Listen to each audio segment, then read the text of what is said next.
All right, Willie. Yes, ma'am. You're right. Top of the hour. We're going to reset. I have new contacts in. I can see now.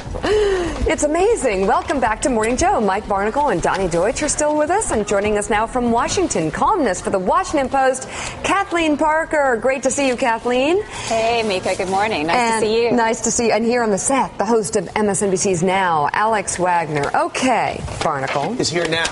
She's here now. Right now. And they're there for now. Not later. All right, a lot to get to. We're going to do the AOL story, Tim Armstrong, and play that audio. I found that to be curious, and there's lots of different insights here at the table, which is great. But want to get to Kathleen's fabulous piece, which this story actually leads into. Just because Anthony Weiner is lagging in the polls, that does not mean he is going to leave this race without a fight.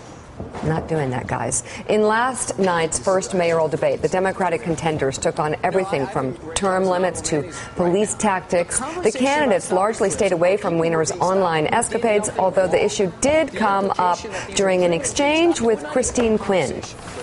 Here's the profound difference, is I've apologized for my personal behavior.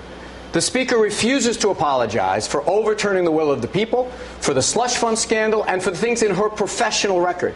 That's the difference. I've owned up to my personal failings, but I have a record that I'm proud of, and I'm going to be honest with the citizens of the city, and that's not something the Speaker can claim. Okay. Bill, let me just say, I think it's very clear to all New Yorkers that neither me nor anybody else on this stage, or any New Yorker, quite frankly, should be lectured by Anthony Weiner about what we need to apologize for tonight or ever. According to a new Quinnipiac University poll, Bill de Blasio has surged to the lead, up 9 points from just a few weeks ago. Weiner has dropped another 6 points and now barely has double-digit support. We're going to have de Blasio on this hour, which will be interesting. And I'll tell you, one of the things that make him so appealing, like or not like his politics, he's a very likable guy. Nice guy. You saw two people up there that don't seem to be very likable. I'm not sure I'm in agreement about Christine Quinn. Have you talked to New Yorkers? I have. People just don't like her. And I had her on. I thought she was really impressive. I think she's a tough lady. And I'm not saying she's not impressive. There are people that like the toughness and sort of like the likability in the traditional sense. I think what emerges is this story, potentially, finally. But there is a follow-up to Weiner's suggestion on Monday that he knew what role his wife, Huma, would play on Hillary Clinton's 2016 presidential campaign. Here's what he told BuzzFeed's Ben Smith yesterday. Listen carefully. Is Huma still working on the campaign? She's helping out every day. Do you know what her role in Hillary's 2016 campaign is going to be? I do. And what will it be? I'm not telling you. Wow. Last night, the former congressman looked to dispel that notion. If you read the transcript, the question was, do I know what my wife is doing? And the answer is yes. It was a joke. You know, have you ever heard that sometimes people say, yes, but if I tell you, I'd have to kill you? It was a joke. Everyone laughed. It was a joke. All right, this actually gets us to Kathleen Parker's piece, because following Weiner's original comments to BuzzFeed, a spokesman told for Hillary Clinton's said, we have absolutely no idea what he was talking about. This is a quote. Maybe his campaign does. Doubt it, though. By the way, Mika, in that statement, you hear the contempt that Hillary's people have for Anthony Weiner. Just a little bit. Yes. Just a little bit. Just a little bit. And they really want to separate themselves from, like, the stink around this story. Yeah. Kathleen, you're writing about the concept of Hillary Rodham Clinton as the next candidate for president of the United States. And given all of this, here's what you say. Op-ed columns are filled with advice about what Hillary needs to do. She needs a narrative, a message. It can't be that she's a Clinton or a woman. It has to be what? Here's a thought. She can save the world. Yes. All right. Perhaps that's a trifle hyperbolic, but hear me out. And keep in mind that this works only as a long game. We may not live to see salvation, but one has to start somewhere. Thus far, invasions, bunker-busting megabombs, and killer drones seem not to be having the desired effect. So in the what Hillary Clinton should do category, Kathleen, take it a step further, because everyone's talking about it. And there seems to be, obviously, with Madam President and all these different organizations popping up that have nothing to do with Hillary Clinton, that they're getting ready. Absolutely, and I suspect Hillary Clinton is also getting ready. You know, Mika, I know that you will relate to this and probably agree with me, but if women are going to, if the world is ever going to be saved, women are going to do it. That's right. And I think we've got the evidence that men, having been in charge now for a good long while, haven't been able to achieve the desired end. So study after study shows that where women are most oppressed, those nations tend to be the least stable. And where women are more empowered, they are, the nations become stronger, healthier, and saner. So it seems to me, as Al-Qaeda is back on the rise and women are becoming a global economic force, that there's no one better suited to sort of lead that movement symbolically and as leader of the free world than Hillary Clinton. Well, this is not an endorsement, but let's just look at it objectively. Well, you're saying she needs a message, and that, I think, would be it. That is something, as Secretary of State, that she, Alex, was instrumental in, because while everyone thought, okay, she was doing side projects, going around the problems and not dealing with serious issues, you could argue that that's exactly how you deal with a serious issue in a foreign country, especially where women are severely oppressed. If you empower the woman, you're empowering the family, you're empowering the economy, you're empowering a society. Sure. I mean, I think she also did some actual serious negotiating with heads of state that perhaps didn't get as much spotlight.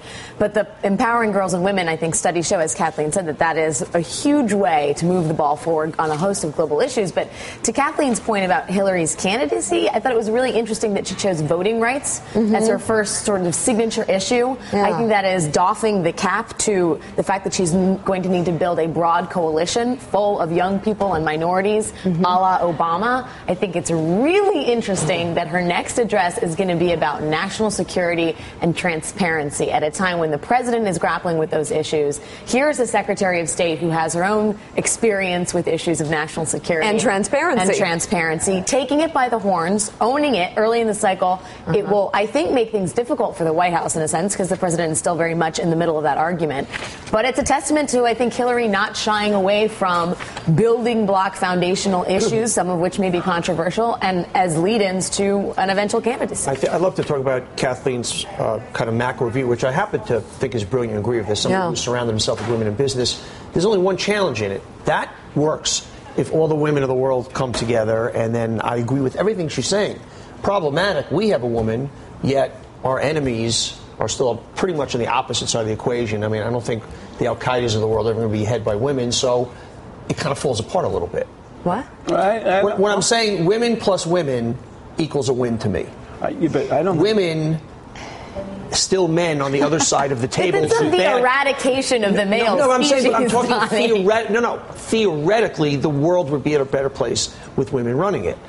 It doesn't solve the problem because the other side. No, I mean, you're but nobody's assuming that women are going to parachute into Afghanistan and be, not talking from a military point of view. I'm saying you put two women down to negotiate something, it's going to get done without bullets. What I'm saying, on our side of the equation, we solve it. There's a world that's still centuries behind in our kind of evolutionary state or progressive state in how we feel about women. There's no question. I agree, of course, with what you're saying, and I did premise my column on the long game. These things have to start somewhere. But just as democracy cannot be imposed on countries, I think that a lot of the changes that we're hoping for in some of these developing nations has to come from within. And women do hold power, even though it may not be legal power. They may not have the economic power right this minute. But they are the mothers of sons, and then they can change things from internally over time if they feel safe and if they feel like they have support from people like us. Kathleen's absolutely right, Donny. I think I know where you're coming from, although it's always difficult trying to decipher exactly where you're coming from. I'm trying to decide whether to ask you to explain yourself. No, maybe Mike can explain, but I will explain that. There was a point, as people debate. Okay. Look, at the issue for Hillary Clinton, I would think, off of what Kathleen has wrote this morning, is what's the end game for her? How does she get to where she wants to go? And it's more than just dealing with women, voters here in the United States. It's dealing with everyone. And Hillary Clinton, no one's ever going to confuse her with being weak. That's never going to happen. So she gets up there running for president and she says, look, when I'm president of the United States, your sons and daughters aren't going to go to war willy-nilly behind the backs of the United States Senate or the House of Representatives or the American people. Your sons and daughters are going to have the chance an excellent preschool education. And people are going to buy that because she's a mother. She's Hillary Clinton. She's a woman. And on the world stage, did you see her during the Benghazi bridge? Did you see her on Pakistan? She's tougher than anybody. I'm talking about in this idealistic utopian place of women getting together and making the world a better place, which I agree with. The problem is what we've learned throughout history is unanswered aggression breeds more aggression. So we are going to now take on this more maternal. That's not happening with Hillary Clinton. That is not happening with this idea that she's going to sort of have a mammalian foreign policy. But then there's no point to the story there. But then there's no. Then what's if you're saying she's as tough and she's as aggressive and. What's the difference? We're either assigning these gender values to people, which would make the world a better place, or we're not. But to debunk where you're going here, I mean, if you talk to any higher-ranking members of the military, people who work for the Joint Chiefs, right, they will tell you among the strongest people they've encountered, have dealt with in terms of what they would like to do in shaping the military, Hillary Clinton. Agree. That's my whole point. But we tend to overcorrect, Donny. Donny, it's not that suddenly women are going to sit around and hold hands and kumbaya. If you know anything about me, you know I'm not in that circle.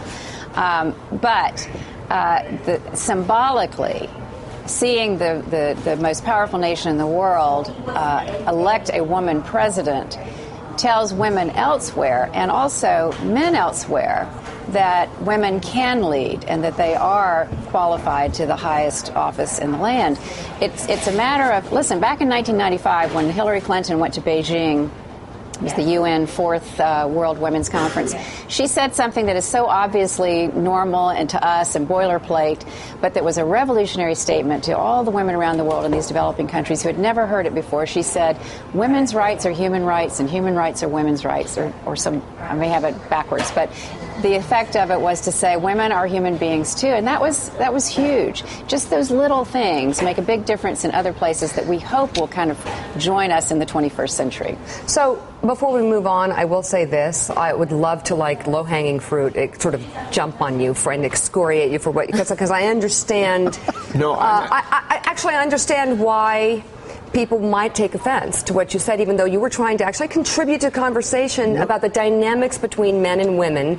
And I'm elevating women. Okay, and that's what I want to say. Yes. Because I know for a fact that at your very large set of companies that you've always elevated women to the highest levels because of the effective ways that they get business done. So I just want to point out that you jumping into this conversation from a point of I guess personal knowledge. Some of my points that has made them so successful and so I always tell the story. I think it qualifies you to have this conversation. No, I always tell the story about there's a formula. This is very important in a Saturday morning TV commercial for a boys' game or a girls' game.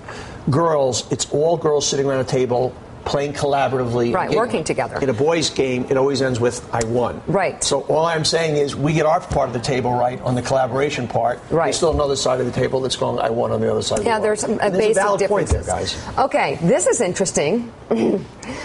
Speaking of like men in business and how they do business, Tim Armstrong, the CEO of AOL, is apologizing after he abruptly fired an employee during a conference call late last week.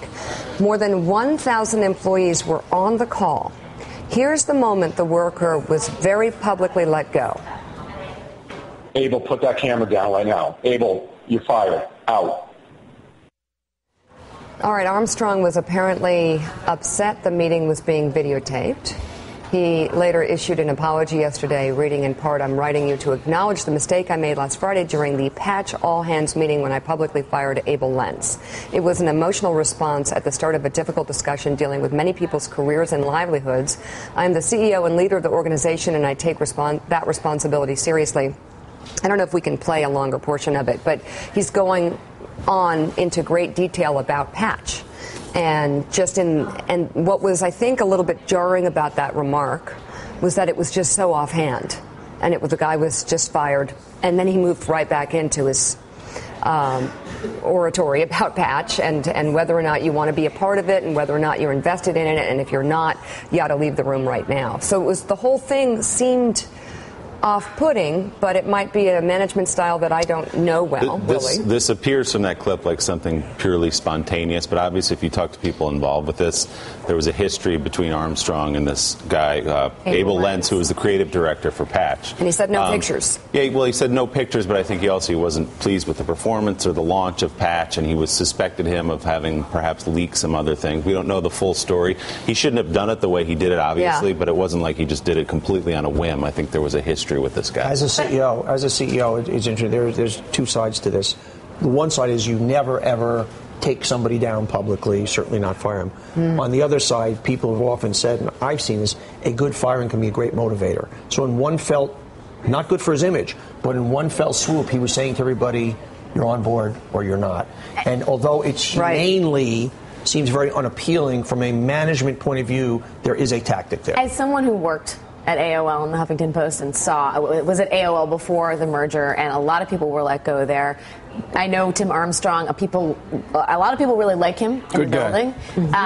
Patch is his thing. I mean, Patch is an outgrowth of an idea that Tim had about local community-based reporting. And I love it, by the way. Is actually a brilliant idea, but he feels incredibly personally responsible for it.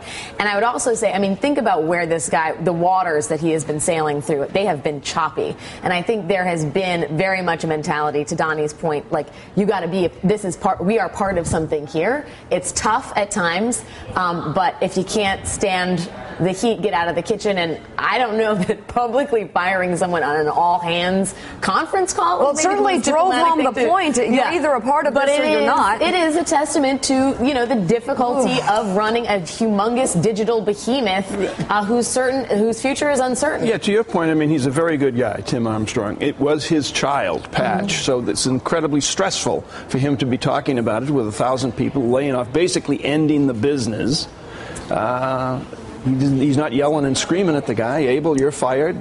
And he might have beforehand said, please, no pictures. Nothing is off the record. And obviously, he did not want pictures. Thing, and we talked about this on camera, is that everything is caught on tape now. You can't manage properly. It's all right.